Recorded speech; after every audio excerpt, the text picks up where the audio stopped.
also some animations. Please survive. Hello, everyone. That was so basically we are just 2 talks away from the end of this great conference, and we talked a lot about web applications. And now I suggest you to look at those from a little bit different perspective. How do I switch? Okay, that's short disclaimer. I will scratch the first surface of a very important and huge topic called system design. And apparently it's so big, I wouldn't even fit it if I would have 45 minutes instead of 15. But anyway, if you will be interested and can continue discussion, please consider to connect with me on the LinkedIn. I'm always open to help. And before going further, I would like to introduce some theory and definition. So when I talk node, that means physical or logical unit of a cluster. And when I talk instance, it means running process of software component or basically your application. And RPS stands for requests per second, which is one of the key components of the system design. And system design starts with capturing non-functional requirements. So basically the technical specification of your software, and is required for the whole thing is required for making an informed decision about budgeting, capacity planning, and basically what your system is, how it should be designed. And performance benchmarking is one of the key techniques to actually prove your design against the real life. And when we talk about performance benchmarking, the thing that we usually reason is those requests per second. And so about software system design, consider it as a scientific experiment. So you basically, it involves analyzing and documenting a lot of things, including requirements, outlining the architecture, detailed components definitions, and how they interact with each other. So this is more like input and output parameters of a scientific instrument. And the key elements of the software system design is architecture planning. So for instance, you can extract the components which should talk to each other. On this example, it's simplified schema of, let's say, user's proposal system in some mysterious facility. And basically then we can say, okay, we have users, we have a proposal service, and the users use the service, proposal service in terms use role-based access service to control the access and so on and so forth. And this actually defines the scenarios which your system will perform. And the next thing is component design. And this means specifying internal design and implementation of the component. Again, I prefer mind maps for documentation because I believe it's best in a compromise between the visualization and the text. And then you have, let's say, a component, and you decompose it into different aspects like functional requirement, non-functional requirements, quality attributes, which technology you will use to implement, and which APIs it will provide, and so on and so forth.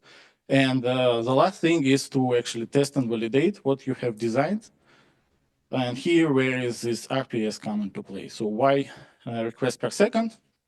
Researching these metrics is important for 2 stages, so to say. So first one is capacity planning. So basically it says, okay, my node can serve, let's say, 1,000 RPS, so, and my estimate load is 600, so I'm good. And then it's also in runtime, it's a liveness metric.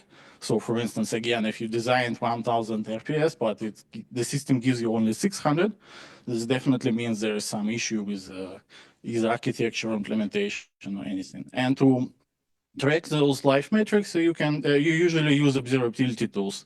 So if you are interested how to, let's say, integrate observability tools with the SCADA systems, you can refer to this paper from the last Eclipse conference. And okay, just summarizing everything, here is a simplified systems design example.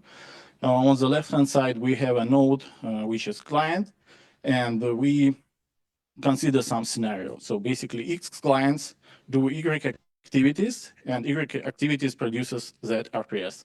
So multiplying everything, we get an A metric.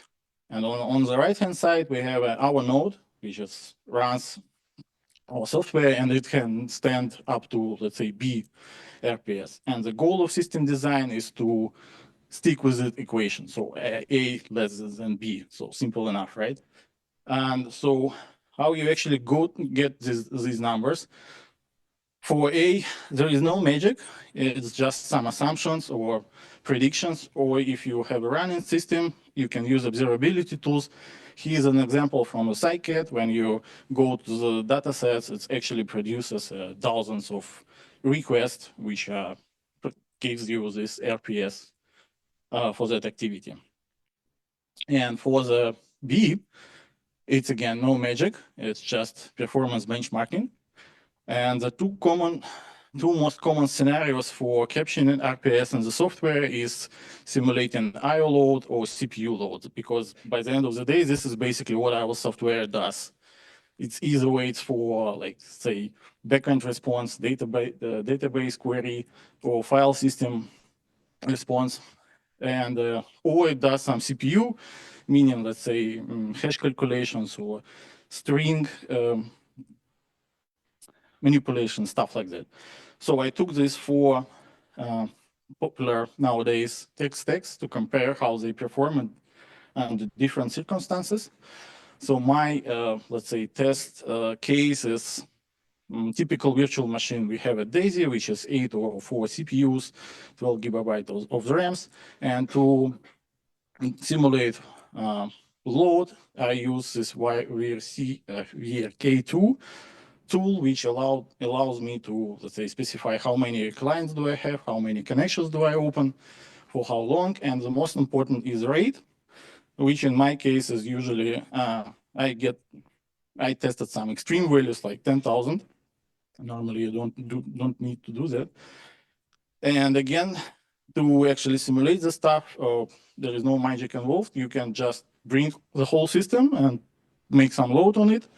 But this approach I don't personally like, because then it's very vague in terms of what actually you are testing. So I prefer just isolate the problem, take, let's say, in this case, the technology stack, and simulate the I/O and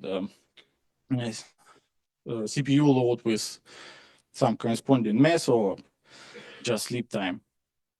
And here are some graphs. I don't want to go into much details here. I don't have that much time, unfortunately. But the idea is that, for instance, if I take a NodeJs IO load with like single instance versus 8 instances plus Nginx in front of it, and as we can see, the performance drops dramatically because higher is better. And with the CPU load, it's even worse, because Node.js is single-threaded, and we clearly see that on a single instance graph. It's like when we have 10 milliseconds, then we have just 100 requests per second, obviously, because other times the CPU is busy. With pool, it was even worse. It couldn't handle higher load. And bonus slide here, I took that same technology stack, but removed the Express. I tested Node.js with Express framework. Then I tried without the framework, with just plain HTTP server provided by the Node.js, and the result was, on a single instance, 4 times better than with the framework. And it's clearly due to the framework doing a lot of strings manipulation to the route requests. And let's now switch to Rust. With CPU, it's more or less the same as with Node.js. CPU is very precious resource. If we consume it, we do not have a chance to serve anything else. With I/O, it's with a single instance, not that interesting, but with let's say, pool of 4 instances and an Nginx in front of it, it could handle up to 10,000 requests per second easily, even with a very somewhat high load of 1 second. It was able to handle roughly 8.5 thousand requests per second. And I also member of DevHands.io community. So it's a community of, let's say, middle to CTO engineers. And from time to time, we organize some bootcamps. And I participated in this performance and scaling bootcamp. And that means you not only can get a fancy certificate, but meet really great people who actually contributed also to this presentation by providing their results doing, let's say, Python Fast API. Of course, they had different use cases, so they tried different metrics, but I asked if the Python guy could provide, let's say, aligned with my metrics against the 10,000 requests per second, and the Python showed somewhat 5.8 thousand requests per second, which makes it somewhat comparable to NodeJs. And with Go, again, there was different metrics. I kind of extrapolated onto, let's say, 8 instances and Nginx in front of it, so it's performed somewhat similar to Rust. And as a bonus, I would recommend you this very interesting resource on the web. So they taken different web frameworks, run a performance tests, and then publish the result. And it's very detailed and rich on information. So, and I'm close to the end of my talk. Conclusions will be document everything, starting from assumptions and requirements, then architecture outlines, components and connectors diagrams, deployment diagrams. And if you are interested in how you can improve your documenting processes, there is a very nice poster in this conference dedicated to that one. And talking about the performance, and the web applications, the rule of thumb would be that single instance won't stand even a moderate load. So probably the best would be to have at least 2 instances and the load balancer in front of it, which means that you have more components to manipulate with, and you will probably need some orchestration tool for that or solution. And if I would, let's say, start a new project now, especially on the backend, I would go definitely with Rust. And I hope, no. I prepared some fancy video. It's available on online. So basically here, a superhero guy was fighting with a bug because we are on the bugs conference. We need to fight with them. And that's it, basically. Thanks. And if you have any questions, yeah, again, and want to continue this discussion, please consider to connect on LinkedIn. Thank you. You have to share it again. Question?